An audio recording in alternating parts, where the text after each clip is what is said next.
வணக்கம். என் பேர் சுமதி விஜயகுமார். நான் பெரியார் அம்பேத்கர் சிந்தனை வட்டம் ஆஸ்திரேலியா சார்பா பேச வந்திருக்கேன்.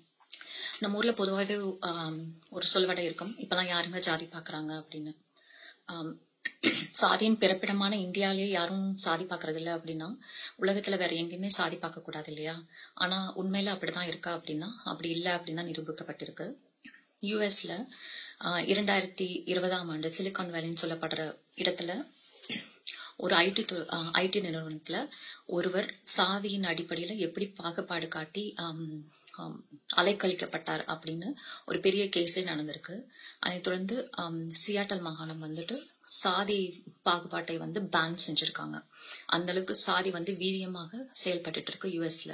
யூகேவை பொறுத்த வரைக்கும் சாதியை குறித்து, சாதி பாகுபாடு, சாதிய இயல்பை குறித்து பல ஆராய்ச்சிகள் மேற்கொள்ளப்பட்டிருக்கு, இன்னும் மேற்கொண்டுட்டு இருக்காங்க. பல ஆராய்ச்சி கட்டுரைகள் சமர்ப்பிக்கப்பட்டிருக்கு. அங்கேயும் சாதி குறித்தான போராட்டங்கள் தொடர்ந்துட்டு இருக்கு. ஆனா ஆஸ்திரேலியால அப்படியான ஒரு போராட்டம் இன்னும் வலுப்பெறல, இன்னும் அப்படியான ஒரு போராட்டம் முன்னெடுக்கப்படல. அப்படின்னா ஆஸ்திரேலியா இருக்கிற மக்கள் எல்லாம் சாதி பாக்குறது இல்லையா அப்படின்னா அப்படி கிடையாது. யூகேக்கும் ஆஸ்திரேலியாவுக்கும் ஒரு வேறுபாடு இருக்கு. அது என்ன வேறுபாடு அப்படின்னா, நீங்க யூகே போனீங்கன்னா இந்தியாவிலிருந்து புலம்பெயர்ந்து போன இரண்டாவது மூன்றாம் தலைமுறையினர் கூட நீங்க மிக இயல்பா சந்திக்க நேரும். ஆனா ஆஸ்திரேலியா பொறுத்த வரைக்கும் அப்படி கிடையாது. இங்க 1990 இறுதிகளில் இந்த ஐடி பூம் ஆச்சு இல்லையா, அந்த காலகட்டத்துலதான் ஆஸ்திரேலியா தன்னுடைய கதவுகளை திறக்குது. அப்பதான் வேறு நாட்டுல இருந்தும் மக்கள் நிறைய இங்க குடியேற துவங்குறாங்க. பெரும்பாலான இந்தியர்கள் அந்த டைம்ல தான் இங்க குடியேறினாங்க. சோ நீங்க ஆஸ்திரேலியா பாத்தீங்கன்னா இரண்டாம் தலைமுறையினர் பாக்குறது அரிது. அதுவே மூன்றாம் தலைமுறையினர் இங்க புலம்பெயர்ந்த இந்திய தலைமுறையினரை பாக்குறது மிக மிக மிக அரிது. சோ நீங்க பாத்தீங்கன்னா எல்லாம் ஃபர்ஸ்ட் ஜெனரேஷன் இமிகிரண்ட்ஸா தான் இருப்பாங்க இந்தியன்ஸை பொறுத்த வரைக்கும். அதனால இங்க இன்னும் யூஎஸ் அளவுக்கோ யூகே அளவுக்கோ சாதி குறித்தான விழிப்புணர்வோ இல்லை சாதிய ஒடுக்குமுறைக்கான குரல்களோ இன்னும் அந்த அளவுக்கு வலுவா வெளியில வரல. ஆனா அதுக்காக இங்க சாதியே இல்லாமலாம் இல்ல, சாதிய செயல்பட்டு தான் இருக்கு. நான் திருமணமானது எனக்கு 2008ஆம் காலகட்டம். அப்ப திருமணமாகி இங்க நான் சில வருடங்கள் வேலைக்கு போகல, குழந்தைகள்லாம் பிறந்ததுனால. சோ அப்ப என்ன அப்படின்னா, எனக்கு வெளி உலகத்தை விட எங்க வீட்டுக்கு வர நண்பர்களுடைய தொடர்பு தான் அதிகம். அப்போ வீட்டுக்கு வராங்க. இப்போ தமிழ்நாட்டை பொறுத்த வரைக்கும் நம்ம பேருக்கு பின்னாடி சாதி போட்டுக்கிறது இல்ல, கேட்டால் ஒழிய தெரியாது. ஆனா தமிழ்நாட்டை தாண்டி போனா அவங்க பேருக்கு பின்னாடி சாதி பெயர்கள் இருக்கும். ஆனாலும் நண்பர்களை நம்ம மீட் பண்ணும்போது நம்ம ஃபுல் பெயரையும் சொல்லிக்க மாட்டோம் இல்லையா. என் பேரு இது அப்படின்னு சொல்லி, என் பேர் சுமதி அப்படின்னு சொல்லி முதல் பெயரை மட்டும் தான் நம்ம சொல்லுவோம்.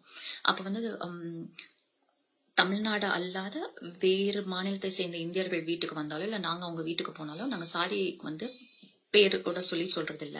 ஆனா பேச்சு வாக்குல பேசும்போது, சாதாரண பேசும்போது எங்க பட்டேல் சமூகத்துல நாங்க எப்படி அப்படின்னு சொல்றது மிக மிக மிக இயல்பான ஒன்று.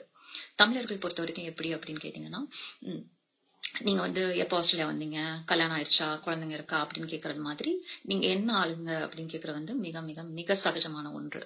பெயருக்கு பின்னாடி நம்ம சாதி போட்டுக்கிறது இல்லையே தவிர, என்னுடன் பழகிய அனைத்து நண்பர்கள், தமிழக நண்பர்கள் என்ன சாதியை சேர்ந்தவங்கன்னு எனக்கு தெரியும். நான் எந்த சாதியில பிறந்தேன் அப்படிங்கறது அவங்களுக்கு தெரியும். சோ அது மிக சாதாரண ஒரு விஷயமா தான் இங்கேயும் செயல்படுது. பாகுபாடு அப்படின்னு பாத்தீங்கன்னா, என்னுடைய நண்பர்கள் வட்டத்துல என்னுடைய நண்பர்கள் வட்டத்துல பாகுபாடு அப்படின்னு பார்த்தது இல்ல. ஆனா இது சாதி எப்படி நுணுக்கமா இயங்குது அப்படிங்கிறது அது பெரியாரை படித்தவங்களுக்கு தான் புரிஞ்சுக்க முடியும். என்னோட முதல் குழந்தையோட வளகாப்பு நடக்குது இங்க ஆஸ்திரேலியால தான் நடந்தது. அப்ப எங்க நண்பர்கள்லாம் அழைக்கிறோம் அந்த வளகாப்புக்கு. அப்போ நண்பரோட நண்பர் ஒருத்தங்க வராங்க, ஃபேமிலியா வராங்க. அவங்கள அங்க மீட் பண்றோம். அப்ப எங்களுக்கு தெரியுது அவங்க நான் பிறந்த சாதியில சேர்ந்தவங்க அப்படின்னு. பொதுவா வெளிநாட்டுல வாழ்றவங்களுக்கு நல்லா தெரியும், வெளிநாட்டவர்களோட நம்ம வாழும் பொழுது ஒரு இந்தியரை பார்க்கும்போது ஒரு பரவசம் வரும். அதுவே அவங்க சவுத் இந்தியன் தெரிஞ்சா இன்னும் கொஞ்சம் நெருக்கமாகும், தமிழர்கள் அப்படின்னு தெரிஞ்சா ரொம்ப ரொம்ப ரொம்ப சந்தோஷமாகும். ஆனா அதுவே அந்த தமிழரே நம்ம பிறந்த சாதியை சேர்ந்தவங்க அப்படின்னு தெரிஞ்சா ஒரு அட்டாச்மெண்ட் வரும் பாருங்க. அப்படி ஒரு அட்டாச்மெண்ட் எனக்கு அந்த ஃபேமிலி மேல வந்தது. ஏன், ஒரே ஒரு காரணம் தான். என்ன அப்படின்னா, நான் சேர்ந்த சாதியை சேர்ந்தவங்க அவங்க அப்படின்னு. அதே அட்டாச்மெண்ட் அவங்களுக்கும் என் மேல வந்தது. குழந்தை பிறந்தோடனே வீட்டுக்கு வராங்க. அது வரைக்கும் பழைய நண்பர்களை விட அவங்க வந்து என் சாதியை சேர்ந்தவங்க அப்படிங்கும்போது அவங்க மேல எனக்கு இன்னும் பாசம் அதிகரிக்குது. பாசம் சொல்ல முடியாது, அட்டாச்மெண்ட் ரொம்ப அதிகமாகுது. அவ்வளோ கிஃப்ட்ஸ் வாங்கிட்டு வந்து கொடுக்குறாங்க. அதன் பிறகு நான் நல்வாய்ப்பாக நான் வந்து குழந்தை பிறந்து இந்தியாவுக்கு போயிடுறேன். 1 வருஷம் கழிச்சு வேற ஊருக்கு போயிடும். அதனால தொடர்பு வந்து கட் ஆகுது. அப்படி இல்லை அப்படின்னா என்னை வந்து அந்த சாதி குழுவில் இந்நேரம் என்னை இணைச்சிருப்பாங்க. அப்படிதான் எங்க சாதியம் நுணுக்கமா செயல்படுது. யுஎஸ்யூகே மாதிரி இல்லைனாலும் இங்க வந்து இந்தியர்கள் வந்து குடி ஏற வந்துட்டு சாதி பாகுபாடுகள் கொஞ்சம் அதிகமாகுது. இந்தியால 4 வர்ணங்கள் இருக்கு. தமிழ்நாட்டிலே 4 வர்ணங்கள் கிடையாதுதான். வெளிநாடுகளை பொறுத்த வரைக்கும் 3 வர்ணங்களாக செயல்படுது. ஒண்ணு வந்து உயர் சாதியின வர்ணம், இன்னொன்னு வந்து இடைசாதியினர், 3வது வந்து ஒடுக்கப்பட்ட மக்கள். இப்படிதான் வந்து அயலகத்துல சாதிகள் செயல்படுது. ஏன் அப்படின்னு கேட்டீங்கன்னா ஒரு சாதியை சேர்ந்த மக்கள் வந்து இந்தியால கம்பேர் பண்ணும்போது இங்க வந்து மிக மிக குறைவா இருப்பாங்க இல்லையா. அதனால வந்துட்டு இந்த மாதிரி கேட்டகரியில தான் செயல்படுது. அதிலும் இந்த சாதியை வந்து முன்னெடுக்கிறது வந்து நான் பார்த்த வரையில் வந்து பெண்கள் தான் மிக வீரியமாக முன்னெடுக்கிறாங்க. ஒரு முறை நான் வந்து குடும்பத்தோட ஒரு ஷாப்பிங் சென்டர் போகும்போது என் இணையரோட வேலை பார்க்குற ஒரு பெண்ணை அவங்க குடும்பத்தோட சந்திச்சோம். அவங்க தமிழ்நாட்டை சேர்ந்தவங்க தான். ஸோ அவங்க கிட்ட வந்து இன்ட்ரடியூஸ் ஆகுது, பேசிட்டு இருக்கோம், ஜென்ரலாக பேசிருக்கோம். அவங்க சொல்றாங்க நான் வந்து வெஜிடேரியன் அப்படின்னு. ஸோ அந்த பார்ப்பனர்கள் வந்து தாங்கள் பார்ப்பனர்கள் அப்படிங்கிறத வந்து கடத்தாம இருக்கவே மாட்டாங்க.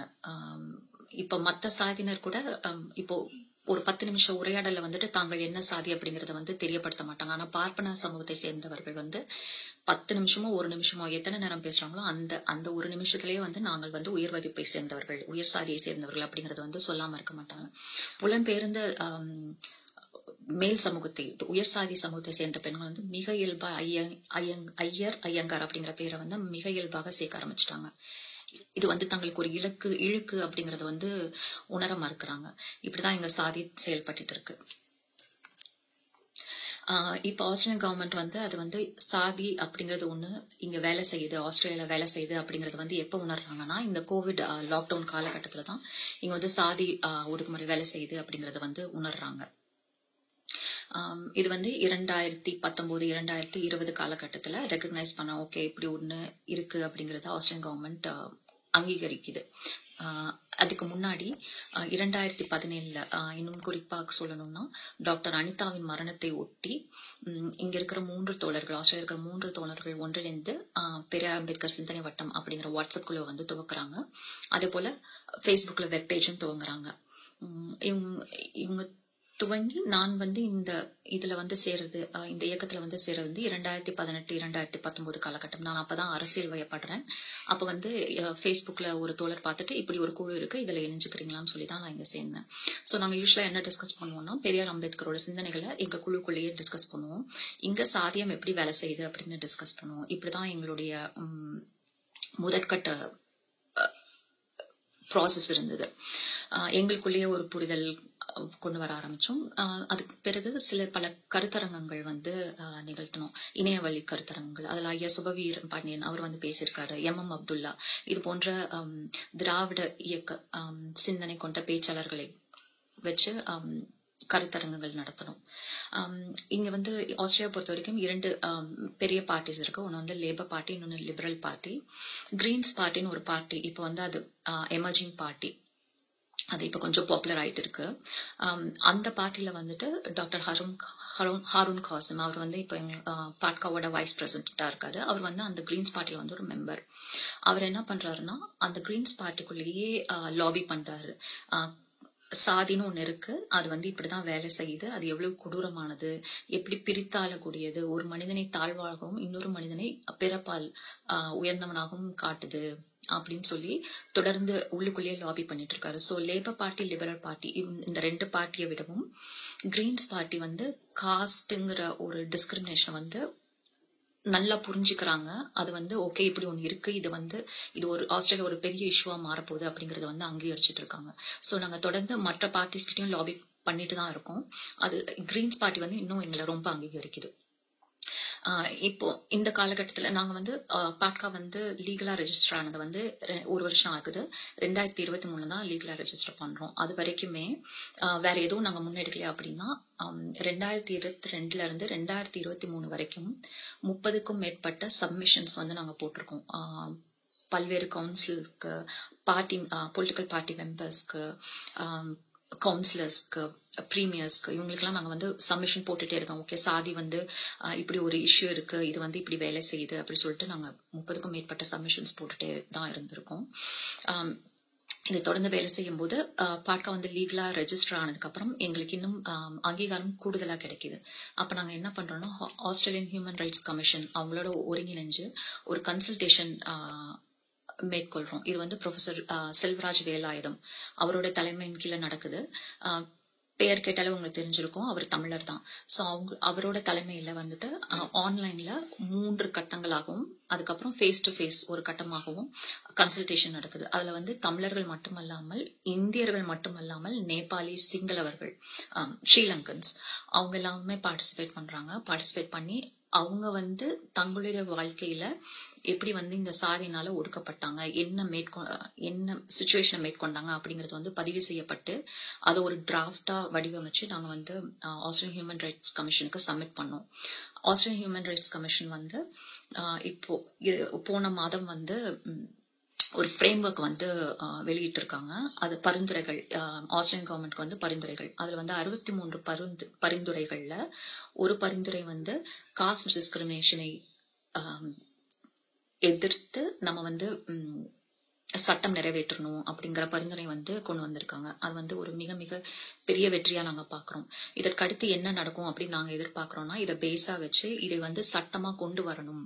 இனிமேல் வந்து சாதி குறித்து சாதி பாகுபாடு காட்டினா அது வந்து தண்டிக்கப்படக்கூடிய சட்டமா மாத்தணும் அப்படிங்கிறது தான் எங்களோட இலக்கா இருக்கு.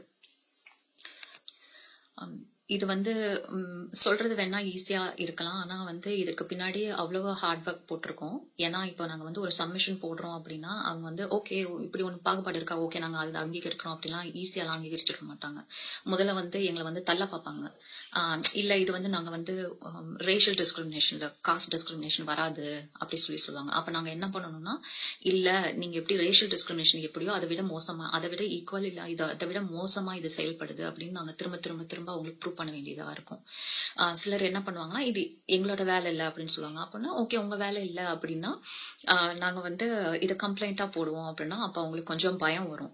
ஓகே இது பெரிய இஷ்யூ, அது ஓகே ரெகனைஸ் தான் பண்ணி போவோமே, ஓகே நாங்க இதை பாக்குறோம் அப்படின்னு சொல்லி ரெகனைஸ் பண்ணுவாங்க. அப்படிதான் திரும்ப திரும்ப ரிஜெக்ட் தான் பண்ணுவாங்க. ஆரம்பத்துல நாங்க திரும்ப திரும்ப திரும்ப அதை வந்து இன்சிஸ்ட் பண்ணிட்டே இருப்போம். நீங்க போடலாம், நாங்க அடுத்த கட்டத்துக்கு போவோம், உங்க மேல கம்ப்ளைண்ட் போடுவோம் அப்படின்னு சொல்லுவோம். சிலர் என்ன பண்ணுவாங்கன்னா, அப்பாயின்மெண்ட் கொடுக்க மாட்டாங்க எங்களை பாக்குறதுக்கு. இல்ல நாங்க ஒரு பிரசன்டேஷன் பண்றோம்னா அப்பாயின்மெண்ட் அதுக்கு கொடுக்க மாட்டாங்க. இல்ல நாங்க பிஸியா இருக்கோம் அப்படின்னு நாங்கள் விடாமல் கேட்டுக்கிட்டே இருப்போம். இன்னைக்கு ஓகேவா, நெக்ஸ்ட் வீக் ஓகேவா, நெக்ஸ்ட் மந்த் ஓகேவா அப்படின்னு சொல்லி நாங்க விடாமல் திரும்பி கேட்டுக்கிட்டே இருக்கனால அவங்களுக்கு என்ன ஆகும்னா இரிட்டேட் ஆகும். சரி போய் தொலைது, இவங்க என்னதான் சொல்றாங்கன்னு கேட்கலாமே அப்படின்னு சொல்லி அப்பாயின்மெண்ட் கொடுப்பாங்க. அப்ப போயிட்டு அந்த 10 நிமிஷம் கொடுக்குறாங்கன்னா அதுதான் எங்களோட டைம். அப்ப அந்த 10 நிமிஷத்துல நாங்க எவ்வளவு வீரியமா பேச முடியுமோ, சாதி எவ்வளவு வீரியமா இருக்கு, அது எப்படி ஒரு மேஜர் ப்ராப்ளமா இங்க ஆஸ்திரேலியா இருக்கும் அப்படிங்கறத வந்து நாங்க அந்த 10 நிமிஷத்துல அவங்களை தெளிவுபடுத்தணும்.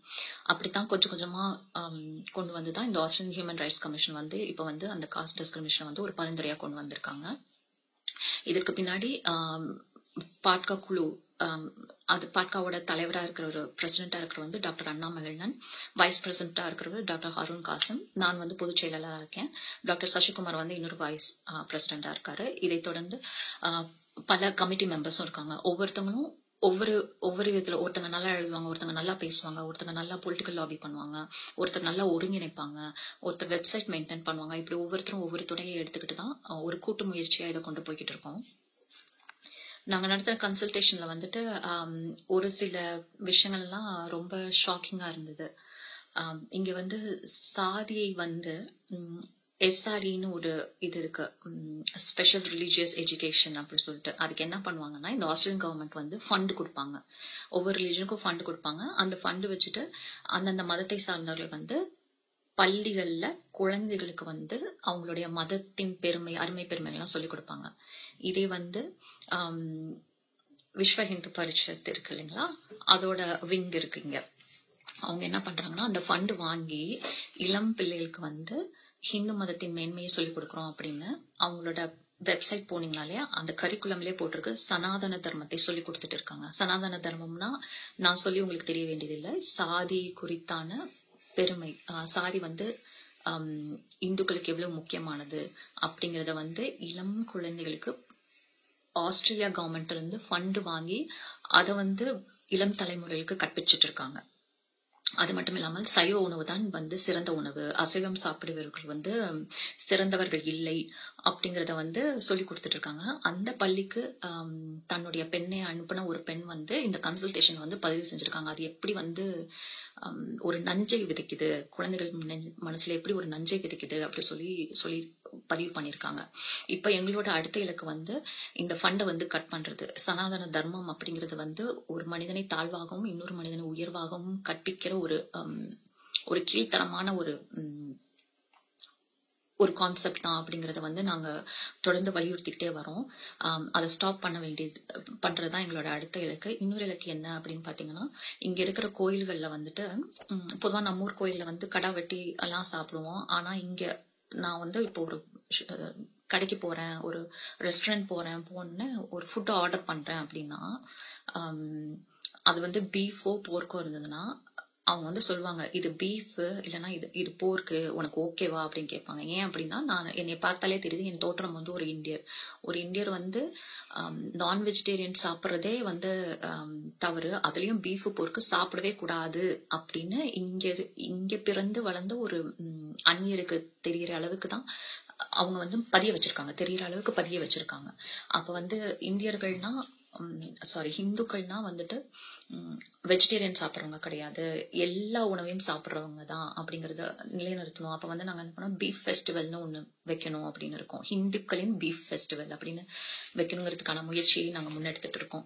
அதன் மூலியமா இங்க இருக்கிற மக்களுக்கு வந்து ஹிந்துக்கள்னா வெஜிடேரியன் சாப்பிட்றவங்க மட்டுமே கிடையாது, ஹிந்துக்கள் வந்து அனைத்து விதமான மாமிசங்களையும் சாப்பிடக்கூடியவர்கள் அப்படிங்கறத வந்து இங்க இருக்கிறவங்களுக்கு தெளிவுபடுத்தணுங்கிறதுக்காக அதை முன்னெடுக்கணும் இருக்கோம். மற்றபடி கோயில்கள்ல பாத்தீங்கன்னா திரும்ப அங்க வந்து இந்த வெஜிடேரியன் ஃபுட் தான் போடுவோம். அதை எதிர்த்தும் நாங்க பேசிக்கிட்டு இருக்கோம். வெஜிடேரியன் ஃபுட் கோயில்ல வந்து நான் வெஜிடேரியன் போடலாம். இந்தியாவில் இருக்கும் பல கோயில்களையும் நான் வெஜிடேரியன் தான் மெயின் உணவா இருக்கு, மாமிச உணவு தான் மெயின் உணவா இருக்கு அப்படிங்கறதையும் நாங்க அதையும் லாபி பண்ணிட்டு இருக்கோம். இதெல்லாம் தான் எங்களுடைய முக்கிய வேலைகளா இருக்கு. அதை தவிர இந்த மல்டிகல்ச்சரல் கவுன்சில், அப்புறம் வந்துட்டு இந்த கோயில்கள் ட்ரஸ்ட்ஸ், இது எல்லாத்துலயும் பார்த்தா அனைத்துலயுமே உயர் சாதியை சேர்ந்த மக்கள் தான் வந்துட்டு அங்க ஆக்கிரமிச்சிருக்காங்க. அதையும் நாங்க ஒரு இஷ்யூவா கொண்டு போயிட்டு இருக்கோம். இதுல வந்து இப்ப மல்டிகல்ச்சரல் இருக்குன்னா அது எப்படி நீங்க உயர் சாதியை மட்டும் வச்சீங்கன்னா இந்த மாதிரிதான் கொண்டு வருவாங்க, ஹிந்துஸ்னா வெஜிடேரியன் தான் சாப்பிடுவாங்கன்னு கொண்டு வராங்க. அப்படி இல்ல, எங்களுக்கு அதுல வந்துட்டு இடம் வேண்டும், எங்களுடைய கருத்தை சொல்றதுக்கு எங்களுக்கு அதுல ஸ்பேஸ் இல்ல. அப்ப நீங்க என்ன பண்ணணும்னா அனைத்து சாதனையும் சேர்ந்தவங்களையும் அதுல கொண்டு வரணும் அப்படிங்கறது லாபியும் நாங்க பண்ணிட்டு இருக்கோம். இதெல்லாம் தான் எங்களோட முக்கியமான வேலைகளா இருக்கு. அப்போ ஒட்டுமொத்தமா பாத்தீங்கன்னா இந்தியாவில் சாதி எப்படி வேலை பார்க்குதோ அதற்கு கொஞ்சமும் குறைவில்லாமல் சாதி வந்து தன்னை மாற்றிக்கொண்டு அந்த ஃபார்மை மாத்திக்கிட்டு இங்க ஆஸ்திரேலியாவுக்கு தகுந்த மாதிரி தன்னை மாத்திக்கிட்டு இங்கேயும் வீரியத்தோடு, இந்தியாவில் இருக்கக்கூடிய அதே வீரியத்தோடு இங்கேயும் செயல்பட்டுக்கிட்டு இருக்கு. நீங்க இன்டர்நெட்ல போய் பாத்தீங்கன்னா காஸ்ட் இன் ஆஸ்திரேலியான்னு போட்டீங்கன்னா அவ்வளவு எடுத்துக்காட்டுகள் இருக்கு. ஒருத்தர் வந்து தாழ்த்தப்பட்டவர் அப்படின்னு தெரிஞ்சதுக்காகவே வீட்டை காலி பண்ண வச்சிருக்காங்க. இன்னும் என்னோட பர்சனலா ஒரு இஷ்யூ சொல்லணும் அப்படின்னா, எங்க வீட்டுக்கு பின்னாடி ஒரு வீடு இருக்கு, அதை வந்து வாடகைக்கு விடுறதுக்கு பாத்துட்டு இருந்தோம். அப்ப வந்து ஒரு north Indian family, husband wife, அவங்க 2 பேரும் தான் வந்தாங்க. ஃபர்ஸ்ட் அந்த வீட்டுக்கு போய் என்னுடைய நேரம் வந்து அந்த வீட்டை காட்டினாங்க. அவங்க பார்த்துட்டு ஓகே பிடிச்சிருக்கு, நாங்க நெக்ஸ்ட் வீக் வரோம் அப்படின்னு சொன்னாங்க. சரின்னு சொல்லிட்டு எங்க வீட்டுக்கு வந்து என்கிட்ட இன்ட்ரடியூஸ் பண்றதுக்காக வீட்டுக்குள்ள கூட்டிட்டு வராரு. வீட்டுக்குள்ள வராங்க, அப்புறம் எல்லாம் பேசுறோம். ஓகே நாங்க அடுத்த வாரம் வந்துடுறோம் அப்படின்னு சொல்றாங்க. ஓகே அப்படின்னு சொல்லிட்டு செப்பல் போட்டு சில்க் போட்டு ஷூஸ் போட்டு கிளம்பும் போது எங்க வீட்டு சுவர்ல வந்துட்டு பெரியார் படமும் அம்பேத்கர் படமும் இருக்கு. அந்த பையன் வந்து அந்த அம்பேத்கர் படத்தை பாக்குறான், பெரியார் படத்தையும் பாக்குறான். பெரியார வந்து மேபி அவங்களுக்கு நார்த் இந்தியன்கள் மேபி தெரியாம இருந்திருக்கலாம். அம்பேத்கர் படத்தை பாக்குறான். பார்த்துட்டு அவன் பாக்குறத நானும் பாக்குறேன். அதுக்கப்புறம் போயிட்டாங்க. போனதுக்கப்புறம் அடுத்த நாள் மெசேஜ், சாரி எங்களுக்கு வீடு பிடிக்கல அப்படின்னு. இப்படிதான் வந்து இங்க செயல்படுது. கொஞ்சம் கூட வீரியம் குறையாமல் ஆஸ்திரேலியா மட்டும் இல்லை, அனைத்து இந்தியர்கள், பெரும்பாலான இந்தியர்கள் குடிபெயரும் அனைத்து நாடுகளிலும் இப்படிதான் செயல்பட்டுட்டு இருக்கு. So US polio UK polio இது ஒரு பெரும் பிரச்சனையாக மாறுறதுக்கு முன்னாடி நாங்க இது ஒரு சட்டமா கொண்டு வரதுக்கான முயற்சியில் தான் ஈடுபட்டு இருக்கோம்.